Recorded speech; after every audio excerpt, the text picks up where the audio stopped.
everyone, welcome back to 30 Days of Autism Acceptance 2020. The prompts were made by AudiJake on Tumblr, and as always, a link to his blog will be included in the description. I do not have a script for this. I've still been having mental breakdowns, and my hair now lives up here so that I don't cut it all off because I have reached that point with the mental breakdowns. Doing great here. Anyway, today was a free day to talk about whatever we wanted. What time is it? It is 11:20. I have been trying to do this video for 2 hours now.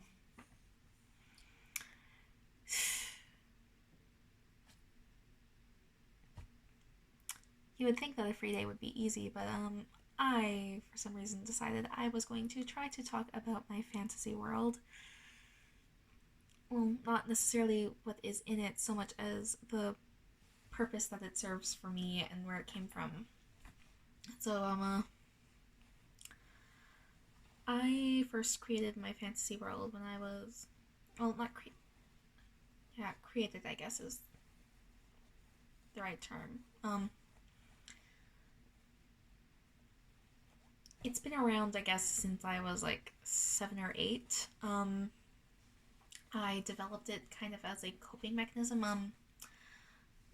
I already had a very, very strong love of fantasy, and even at that young age, without having the autism diagnosis, I was very much aware that I was not fitting in with everyone else. So, so this is my copy of the Unicorns of Balinor, special edition of books 1 through 3. Are there more books in that series? I would love to find out. I haven't read this in so long. I should do that. Bad Abby, you are getting off topic. This is one of the things I was reading at the time that influenced me with the whole fantasy world thing. Basically, the concept here is Princess from Another World is in our world with no memory of being from another world. Kind of like I hate my life here on Earth. Maybe I'm actually a princess from another world. Obviously, being very, very much aware that that was not reality, but it provided a nice little bit of escapism for me as a child, and it grew from there. I basically did the thing where I was like, well, maybe I'm a princess from another world, and it just grew.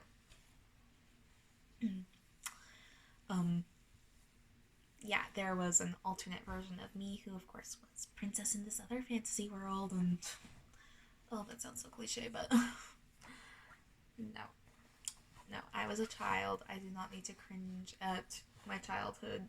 Just own it. Especially since I still have that fantasy world and still have that alternate version of myself in that fantasy world. Yeah, that's a thing I just admitted to. We are going to keep rolling on with this, though. That is fine. It's out there now. Okay.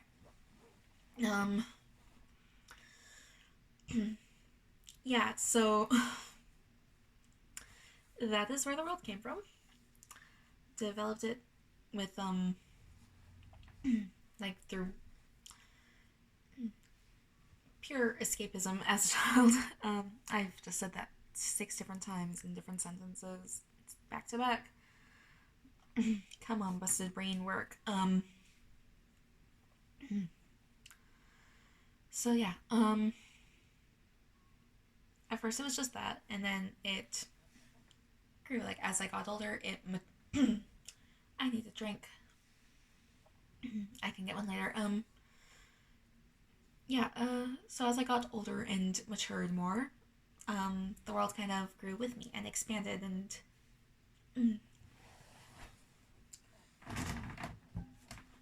oh, there is still water in here.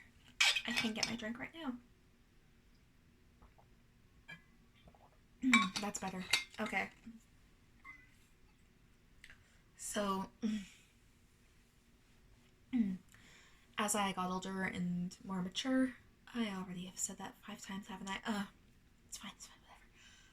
Yeah, as I grew up, the world grew with me. It expanded. Like, at first it was just, like, very small, tight little, just, like, alternate me with my alternate family and our little castle or whatever.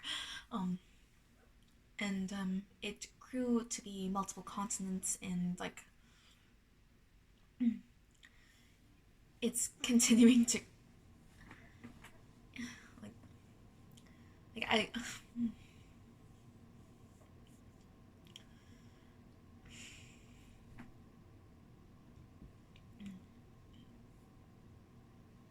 like, it's a full world. And it is all very, very real to me. Like, there's, I, like, I still have this fantasy world. I'm still learning about it, basically. Like, I say learning about it, like,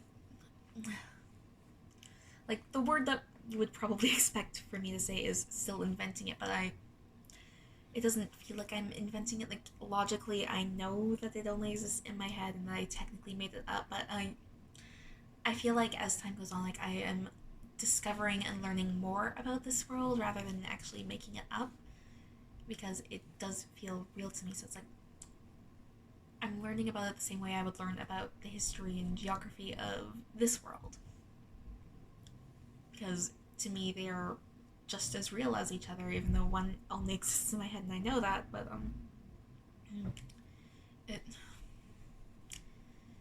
it's my it's like my safe place, like safe, like obviously there's adventures and things there, and it's not safe, but like it's a place I can go to escape from things that are going on in this world, and that's kind of my coping mechanism. Like, I would rather deal with the kind of adventures that you would find in like Game of Thrones or Lord of the Rings right now than the pandemic, if that makes sense. And I guess part of that is because, like, even with those adventures, there still is some degree of safety because it's in my mind, and I guess I kind of do then therefore have some control over it. But yeah, I don't really know how else to explain it.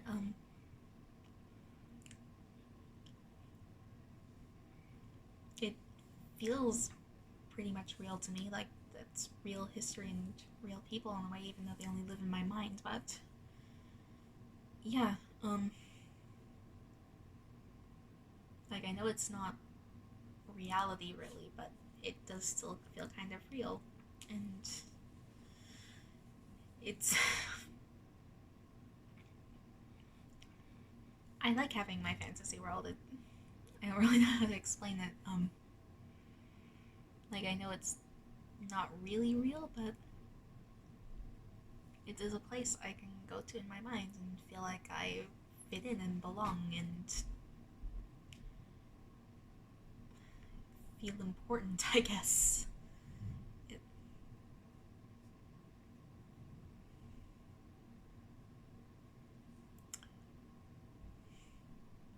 it's important to me. And yeah, um, hopefully I'll be able to, like, have a little more comfort with talking about it at some point, and more so with the details. I do very much want to publish the stories from it, but we will see how that works out over time. Um, yeah, so I guess probably could be considered a weird coping mechanism, but it works for me. I am happy with it. I wish I could physically go there right now and fly around on dragons instead of worrying about COVID-19, but c'est la vie. At least I can fly around on dragons in my mind. And also I have Toothless, who is a very good dragon. So yeah, hopefully some of that made a little bit of sense. Kind of difficult. I don't think I was overly coherent, but I've never really talked about it before, and I'm not really sure how to explain how it all works. Like, it makes sense to me, it works for me, but yeah, I guess that's that. Um, Hopefully that was somewhat explanatory about how my fantasy world works as a coping mechanism. I hope that made some sense to you in some way. And thanks for watching. Sorry this was really rambly. Um, but yeah, I will see you again for tomorrow's hopefully less rambly and more scripted video. Bye.